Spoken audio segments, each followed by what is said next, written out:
My name's Daniel. I'm not much of a public speaker, and I've sang one song in karaoke, and my wife Jennifer had to help me with that. Let's play that funky music right away.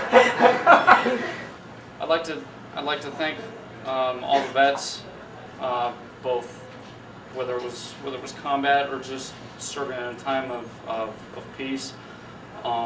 Thank you, not just to the vets, but their families.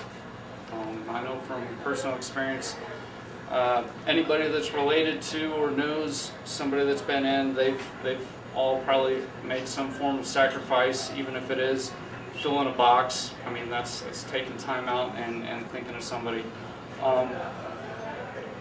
I just got back from Iraq about 4 months ago.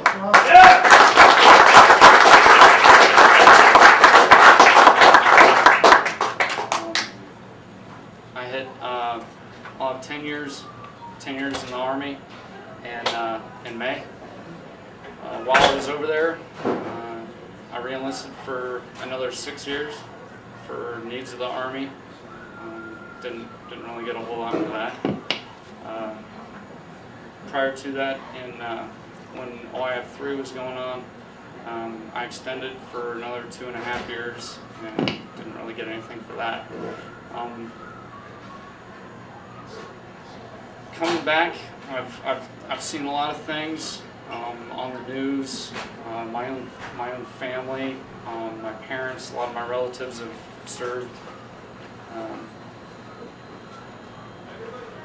A lot of different opinions. Most of them are black and white. You're either for the war or you're not, or people say I support the troops, or, well, I support the troops, but I wish I didn't have to pay so much to give them helmets and body armor. I guess I wanted to get up here and just say how I feel. I don't do it because I don't feel like I'm fighting for my own right to stand up here and speak. Okay, I'm not fighting for the freedom of speech. I'm not fighting for the freedom to own a weapon, or rights against legal search and seizure and stuff like that. I think that was one of those fights that was already fought, and I think that as Americans, if anybody were to challenge that on our own soil, we wouldn't need an army to defend it. Okay, but that's one of those things that we duke out amongst ourselves, voting on women's rights, gay and lesbian rights, all kinds of other people's rights. I mean, those are things that we have to figure out for ourselves. As far as Iraq, I don't feel like my heart isn't necessarily in it because I want to go over there and give those people democracy. I'm not looking to liberate anybody, to free anybody from anything or anything like that. I'm doing it for the rights and the privileges and the luxuries that we have here that don't get nearly as much attention as how much money is going to fund our schools. Okay? Things like electricity.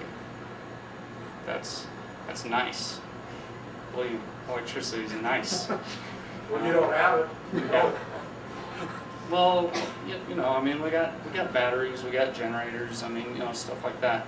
Well, usually when the electricity goes out, so does the water. Which means your toilets don't flush. Your pipes freeze, stuff like that.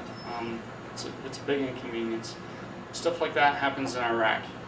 The people that, what money they do have, they can afford to have lights in their homes, or have heat, or maybe even air conditioning. A lot of them sleep on their roofs. Let me tell you, you think Alaska's got mosquitoes? They got stuff that bites, only they don't leave little welts. They leave leishmaniasis and other bloodborne diseases and things like that we don't have in America. And that's another nice luxury that we have is customs.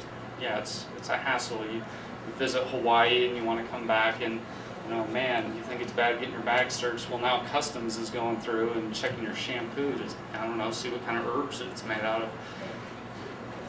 But it's one of those nice things because it keeps people, I don't know, like me, from bringing back jars full of dirt that have, I don't know, killer bees from other countries and stuff like that.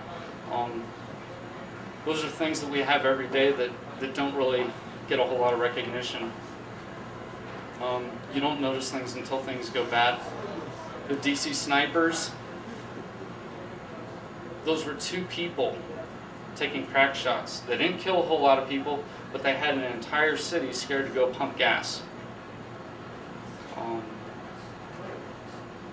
Mail bombs, anthrax. People don't want to open, Publishers Clearinghouse to see if they want $1 million. I mean, little things scare people. I parked on the other side of the block. I had to walk past a lot of cars.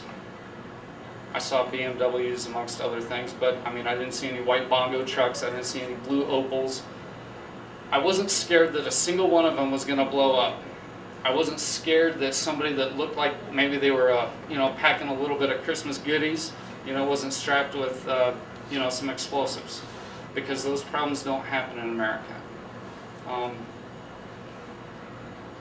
Hurricane Katrina happened. We pointed a lot of fingers at a lot of people, but I think the actions of the people from there spoke pretty loud about what happens in what was about 4 days in America when you do without electricity and running water and refrigerators and Baskin-Robbins ice cream, cars with gas in them and stuff like that.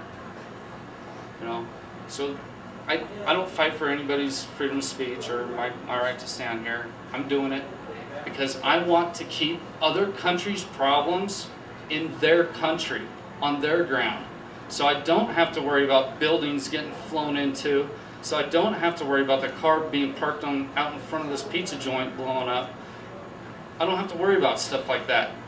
Because whether I agree with it or not, we're fighting it in their country to hopefully leave their problems over there, whether they're Democratic or not.